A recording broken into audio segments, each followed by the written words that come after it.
I believe I am live. I'm sorry about that. I have forgot to put my banner on. Hi, I am Dr. Eurydice. More of Eurydice. I am the sole proprietor, 501c3 nonprofit specialist, urban educator, grant writer, you name it. I wear many, many hats. I just list a few. And we just recently launched off into government contracting. Uh, we have a consulting firm, and we have the MBE, WBE, BEP, DBE, WOSB credential. What do that mean? That means that we are qualified, bona fide, been checked out, examined, ran through hoop, leaped over walls, investigated by the government, and found that we are able to do business with the government on local, which is city, state, county, federal. We can look for bids, identify the bids, submit bids, and receive contractual awards. So that's what all that good stuff means. Hopefully in 2025, I will be doing a training to help people uh, learn about government contracting, certification, bids, request for proposal, whew, all that good stuff. Well, let's get started today. Today we're going to be talking about it's kind of like a continuation of the last video where I mentioned that okay, now you have the 501c3. What do? You get funding into your organization, and I stress the importance of the 501c3 that if you don't have it and people donate to you, then any funding $600 and up, you will have to pay state and federal income tax. And without the 501c3, no one would want to issue funds. Individuals are looking for tax write off. Businesses, foundations, and corporations are looking for tax write off. I know of three funders that will consider you for a grant. Mind you, only three. One of those trays.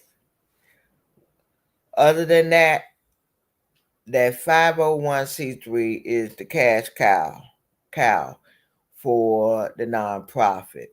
You can seek individual contributions, donors, grants, sponsorship, do fundraising. There's a lot you could do with that 501c3. I do have an ebook entitled How to Use the 501c3, the 14 different ways of using the 501c3. Also, I have an ebook on how to use the 501c3 to get free properties. And those books are available.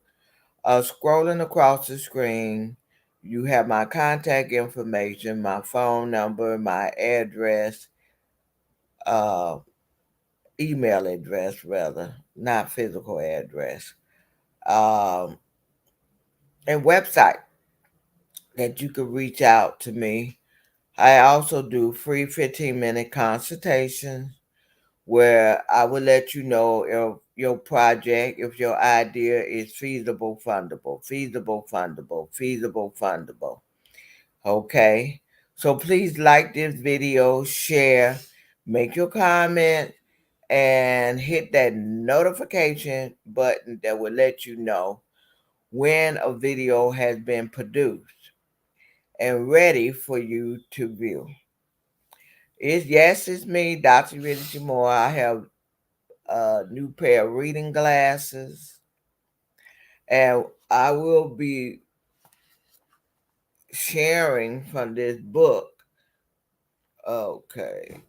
Resource development, going to the next level. And this book is about creating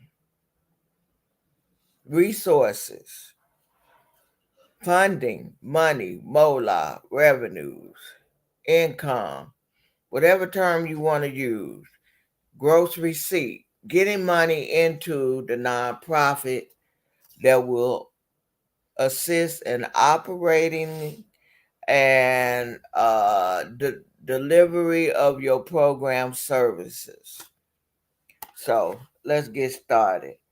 On the last video, I told you, the last two videos, I mentioned that uh, you should meet with your board and your executive team, your executive director. You all need to sit down. Now that you got the 501c3, remember to take your minutes. I got a video on how to write minutes. Minutes are legal documents. And on the video, I tell you how to take the minutes, why minutes are so important. Did you know that minutes from a nonprofit can be subpoenaed and submitted to the court system? Let's say somebody tried to use you for an alibi. They are a person of interest, but they can prove that they was in a non-for-profit board meeting with you, okay, or staff worked, okay. So minutes are very important. So I also said, getting back to this video, the previous two video rather, that when your group get together, you need to make a list. Make a list of what it is that the nonprofit is in need of. Example, office furniture, file cabinets, desks, okay, equipment, supplies, Xerox paper, laptop, computer, the electronic. Okay, if you have a program, let's say you have a housing program, transitional housing, beds, mattress, bedding, household products, cookware, kitchenware. What is it that the nonprofit need in order to produce the program? And then I also said you might be working with youth. Let's say you got an after school program. You need recreational activity. You need game, tennis stuff, soccer ball, volleyball equipment, golfing equipment, if you want to go that route. So you need to make a list. Then I also went on and told you in that video that you need to look at. Then you need to look. I also told you need to have two lists: cash, monetary, people that you're going to ask money for. I told you look at friends, family, foes, so on and so forth, neighbors, co-workers, employers, places that you done business with uh, for contribution. So also I said you need to have what is called an in-kind list. I mentioned that everybody is not going to give you money. So there are places that will give you part of their inventory. Maybe they need to clear out their inventory. Like now, stores are clearing out their inventory because they want to put into their stores 2025 items. Okay, they could donate to you their display. You know how you go in and they have a display so you can get an idea what something look like, and then there's an order number, and then you order it and you get that item. Well, guess what? They could donate the display to you. They could donate that model. You know, that'd be TV set, PCs, laptop, printers, so on and so forth. So you need two lists. one cash and the other one in kind. And so then you want to identify those businesses that you want to approach for a gift. So what I'm going to cover today, I'm going to give you a little homework because this book is actually a workbook. There's a teaching, and right after the teaching, and my publisher, I want to give her a shout out. Cassie McCurr came up with this concept to turn this book into a workbook. So I'm going to give you homework. What is the homework? List 5 grocery stores that you can contact the corporate office to ask for donation, monetary, moolah donation. So think of where you usually shop. Jewels, Maggiano, where do you usually shop? Kroger, where do you shop? So list 5 grocery stores. Okay. List 5 cleaners. I mentioned on a previous video that those of you that have a closet, a community closet, where people can come and get clothes, they need to go on interviews, they don't have nothing to wear. List 5 cleaners. Okay. You can list 5 cleaners. Because I said people got a habit of putting their clothes in the cleaner. They forget about it. Then at the end of the year, the cleaners want to get rid of it. They're willing to donate. If you have the 501c3, they get a write-off for donating that stuff. So list 5 cleaners. Think where you usually drop your items that need to be cleaned. Okay. Think of 5 gas stations that you could ask for donations from. Now, what I want to say about the grocery store, I kind of want to rewind in the gas station. Have you seen those little containers where you could put change in? Guess what? As a non-for-profit, you could do that too. And have you been to Jewels and then they ask about a donation? You can get programmed into that system and have a donation sent to you. All right. Okay, some more homework. All right. Create a list of potential sponsors. Think of a program, service that you're offering. And who you like to sponsor it. You know, do you want Walmart to be a sponsor? Do you want let me see, uh Kroger to be a sponsor? That's just naming a few. Who do you want? Now, I will be doing a video on sponsorship. Sponsorship is short-term support. Usually when you get a grant, it's usually anywhere from a year to 5 years. But when you come to sponsoring, it's usually a short-term support.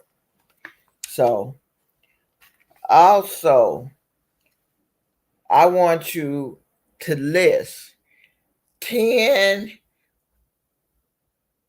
potential businesses that you can ask to be a sponsor for an activity that your non-for-profit hosts, or a service, a program service.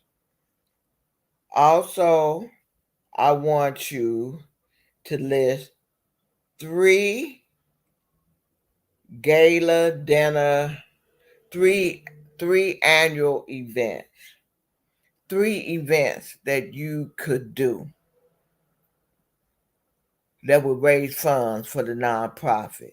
Example of such event: you could have a gala, you could have a black tie fair dinner, you could do cake walks, bake sales, picnics. List 3. event that your nonprofit could do. Maybe you could do a movie and a dinner and charge a fee. But remember, don't use the word fee, price, or cost. You want to use donation. $10 donation, $5 donation, $50 donation, 150 donation. Why? Because if you use the word fee, cost, price, you are now responsible for paying state and federal income tax. I know of a church that got shut down. IRS from time to time do random audits of non-for-profit. Guess what? They got picked. And they went over their book and they found out that over a course of 10 years that they have historically have been doing bake sales and they've been charging. Remember, you can't charge. You got to use the word donation. If you do charge, you got to make sure you pay state and federal tax. So because go their base sale had cost, had a price, you know, and it ended up being a substantial amount, and they couldn't pay it. They got shut down. That was the end of them. So you trying to begin. So I'm just trying to tell you what to look out. From time to time on the videos, I'm going to share scenarios, true and false, uh, so imaginary, and I'm going to share case studies. That is a case study that happened for real. And that happened in Chicago, Illinois. All right. Now, list ideas that can evolve into annual events for your organization. Then select one and hold a planning session with the board, staff, and volunteers. Okay? So, you want, this is like part B. Part A is list 3 annual events that you would like to do, and y'all probably cough out what others are doing. Then be creative and come up with 3 ideas that could be an event and get the board together, the staff and volunteer, brainstorm, pick one of those ideas and start planning and developing it. Okay, I am Dr. Eurydice Moore, and I have completed the video for today. Please like, share, hit the notification button when the next video is available. And if you are in need of a 501c3 so you can experience these benefits for the nonprofit, and if you want to know the 14 different ways to use the 501c3, I do have an ebook on that. If you want to know how to use the 501c3 to get free properties, I do have an ebook on that as well. If you would like to have a consultation with me, it's complimentary, free, 15 minutes, and I will let you know if your idea or project, if you want to form a nonprofit or a for-profit, I will let you know if it's feasible, fundable, and or if you just simply need to go back to the drawing board. Signing off now, Dr. Eurydice Moore. God bless, Godspeed.